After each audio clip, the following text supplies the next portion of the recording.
வணக்கம். கடவுளின் அருளை பெறுவதற்கான வழி, அதுதான் இப்போ இன்றைய தலைப்பு. இப்போது ஒவ்வொரு மதத்தினரும் இந்த கோவில் போகிறத ஒரு ஒரு ஒரு பெரிய ஒரு கடமையாக வச்சுருப்போம். மாதத்தில் ஒரு நாள் போவோம், சில பேர் வாரம் போவோம், சில பேர் தினமும் கூட போவாங்க. ஒவ்வொரு மதத்தினருக்கும் ஒவ்வொரு கோவில் போகிறது ஒரு தலையாய கடமையாக வச்சுருப்போம். குழந்தைகளோடு கோயிலுக்கு போவோம். கிறிஸ்டின்ஸு சர்ச்சுக்கு போவாங்க. அதுக்கப்புறம் முஸ்லீம்ஸு அவங்க மாஸ்கில் தொழுவாங்க, வீட்லேயும் தொழுவாங்க. சரி, இப்போ நமக்கு ஒரு கஷ்டம் வரும்போது என்னை காப்பாற்றுன்னு கதறுவோம் கடவுள்கிட்ட. சரி, கடவுள் அருள் கிடைக்க நம்ம என்ன பண்ணணும்னு யோசிச்சுருக்கோமா? யோசிச்சதில்லை. நம்ம கும்பிடுத மாதிரி கும்பிடுவோம், அபிஷேகம் பண்ணுவோம், ஆராதனை பண்ணுவோம், நிறைய சாப்பிட்ற உணவுகளை படைச்சி சாமி கும்பிடுவோம், இதெல்லாம் செய்வோம். கோயில் உண்டியலில் நிறைய பணத்தை போட்டால் கடவுள் நம்ம அருள் நமக்கு எப்போதும் கிடைக்கும், எப்போதும் நம்ம கூடவே இருப்பார்னு நம்ம நினச்சிப்போம். நம்மளை மாதிரி ஒரு சாமானிய மனுஷனுக்கு கடவுளை வேறு என்ன செய்ய முடியும்? கடவுளுக்கு வேறு என்ன செய்ய முடியும்? இதை தானே செய்ய முடியும் அப்படின்னு ஒரு கேள்வி உங்கள் மனதில் எழலாம். ஒரு சின்ன கதை. ஒரு மன்னன், அவன் பெரிய சிவபக்தன். அவன் சிவன் மேலே பக்தின்ற பெயரில் வெறியாக இருக்கிறான். ஒரு முறை அந்த மன்னனுக்கு சிவலிங்கத்துக்கு, ஊரில் ஒரு கோயில், சிவன் கோயில், அந்த கோயிலில் சிவலிங்கம் இருக்குது. அந்த சிவலிங்கத்துக்கு பால் அபிஷேகம் செய்ய நினைக்கிறான். ஒரு குறிப்பிட்ட தினத்தன்று மக்களுக்கெல்லாம் ஒரு அறிவிப்பு என்னென்னா, எல்லோரும் அன்றைய தினம் பாலை பயன்படுத்தாமல் கோவிலுக்கு அபிஷேகத்துக்கு கொண்டு வந்து கொடுக்கணும் அப்படின்னு ஒரு தண்டரா போட்டுறாங்க, ஆணையிட்டுறான். அப்போ அன்று பசுக்கள் கொடுக்கும் அத்தனை பாலும் சிவனின் அபிஷேகத்துக்கு மட்டும்தான் வரணும், வேறு ஒரு சொட்டு கூட யாரும் எடுக்கக்கூடாதுன்னு அவன் கண்டிப்பாக சொல்லிட்டான். அதனால் கூட்டமாக மக்கள் செம்பாலுடன் வரிசையில் நின்று அங்கே ஒரு பெரிய பாத்திரம் வச்சுருக்காங்க, அண்டான்னு சொல்லுவோம் இல்லையா, அந்த பாத்திரத்தை கோவிலில் வச்சுருக்காங்க. அந்த பாத்திரத்தில் பாலை ஊற்றிக்கிட்டே இருக்காங்க. ரொம்ப நேரம் ஊற்றுறாங்க, கூட்டமாக ஊற்றுறாங்க. அந்த பாத்திரம் நிரம்பவே இல்லை. எல்லோருக்கும் அதிர்ச்சி, ஏதோ தெய்வ குற்றம் நடந்துருச்சோ அப்படின்னு நினைக்கிறாங்க மன்னனும் மக்களும்.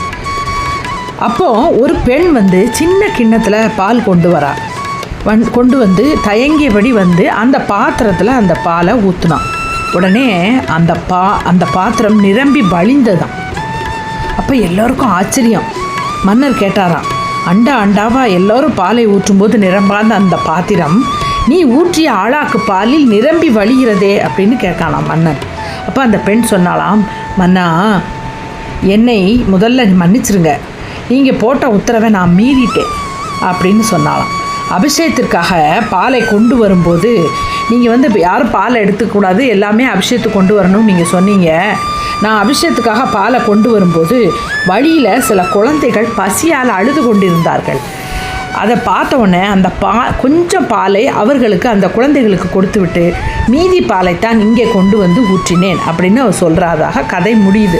அப்போ தான் மன்னனுக்கு புரிஞ்சுதாம் கடவுளின் அருளை பெறும் வழி என்னங்கிறது மன்னனுக்கு புரிஞ்சுதுன்னு அந்த கதை முடியுது.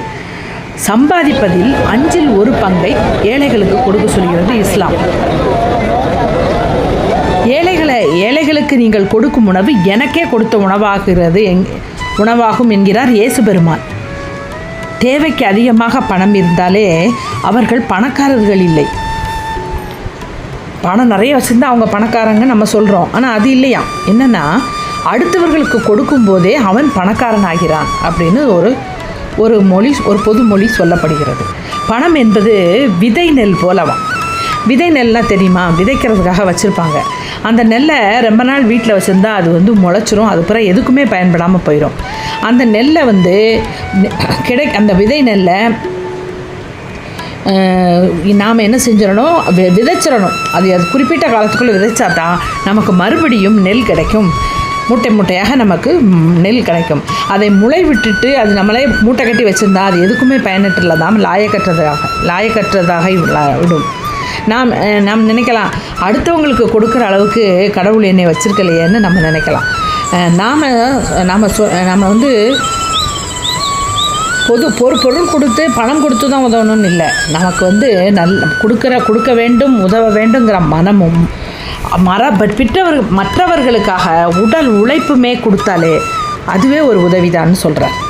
சிறு பிள்ளைங்க வந்து நம்மகிட்ட கேட்கும், இந்த படிக்கணுமா, படிக்கிறது எதுக்கு படிக்கணும் அப்படின்னு கேட்டால் உடனே நம்ம என்ன சொல்லுவோம்னா, படித்தா தானே வேலைக்கு போய் கை நிறைய சம்பாதிக்க முடியும் அப்படின்னு சொல்லுவோம். உண்மைதான், அதுக்கு தான். ஆனால் நம்மை அறியாமலே பிள்ளைகளையும் பணம் சம்பாதிக்கும் மிஷினாக ஆக்குவதற்கு நாம் அவங்கள இப்போமே ப்ரோக்ராம் பண்ணுறோம். படிக்கிறது மனிதனாக வாழத்தான்னு நம்ம சொல்கிறது இல்லை, யாருமே சொல்ல மாட்டோம். இப்போ யாரோ போட்ட ஒரு ரோடு, அந்த ரோட்டில் நாம் போகிறோம் இல்லையா? மற்றவர்களால் கட்டப்பட்ட வீட்டில் தான் வாழ்கிறோம். யாரோ நெய்த ஆடையை தான் நம்ம உடுத்திக்கிறோம், பெருமையாக அதை ஒரு 4 இடத்துக்கு உடுத்திட்டு போகிறோம். யாரோ விளைவித்த உணவை நாம் வகையாக சாப்பிடுகிறோம். இத்தனை பெறுகிறோம், நாம் என்ன தருகிறோங்கிற யாருமே யோசிக்கிறதில்லை. சந்தர்ப்பம் கிடைக்கும் போதெல்லாம் நம்மால் முடிந்த உதவிகளை தேவைப்படுபவர்களுக்கு செய்வோம். அது பணமாகவும் இருக்கலாம், உடல் உழைப்பாகவும் இருக்கலாம், வேறு எந்த விதத்திலாவது ஒரு உதவி அப்படி செய்வோம். நமக்கு பின்வரும் தலைமுறையினருக்கு இதை சொல்லிக் கொடுப்போம். இப்படி இருந்தால் நல்லா இருக்கணும். இப்போது என்னைக்காவது நீங்கள் அதை தாண்டி வந்திருப்பீங்க அந்த ஒரு அனுபவத்தை. என்னைக்காவது நம்ம வந்து எங்கேயாவது போயிட்டுருப்போம், யாராவது ஒரு உதவி கேட்பாங்க, இல்லை சாப்பாடு வேணும்னு கேட்பாங்க, பசிக்குதுன்னு சொல்லுவாங்க, காசு வேண்டாம் சாப்பாடு வாங்கி கொடுங்கன்னு சொல்லுவாங்க. அப்போ நம்ம வாங்கி கொடுப்போம். அந்த சாப்பாடு அவங்க வாங்கிக்கிட்டு இருக்கும்போது அவங்க முகத்தில் அப்படி ஒரு மகிழ்ச்சி இருக்கும். அப்போது நமக்கே ஒரு பெரிய சந்தோஷமாக இருக்கும். அப்புறம் வீட்டில் போய் கூட நம்ம நினைப்போம், இன்றைக்கி நம்ம ஒரு நல்ல விஷயம் ஒன்று செஞ்சோம் அப்படின்னு நினைப்போம் இல்லையா? அதனால் உதவி செய்யும் பொழுது அப்படி ஒரு மனசு சந்தோஷமாக நம்மால் முடிந்த உதவியை செய்வோம். வாழ்க்கையில் எத்தனையோ சவால்களை சமாளிக்கிறோம், எத்தனையோ கஷ்டமான விஷயங்களை எல்லாம் எளிதாக செய்து விடுகிறோம். இது ஒன்றும் பெரிய கஷ்டம் இல்லை இல்லையா? உதவி செய்வது என்பது ரொம்ப உவகையை தருவது, இன்பத்தை தருவது. அதை செய்து பார்க்கும்போது தெரியும். நாம் உதவி செய்ய செய்ய நம் பிள்ளைகளும் அதை பழகுவார்கள்.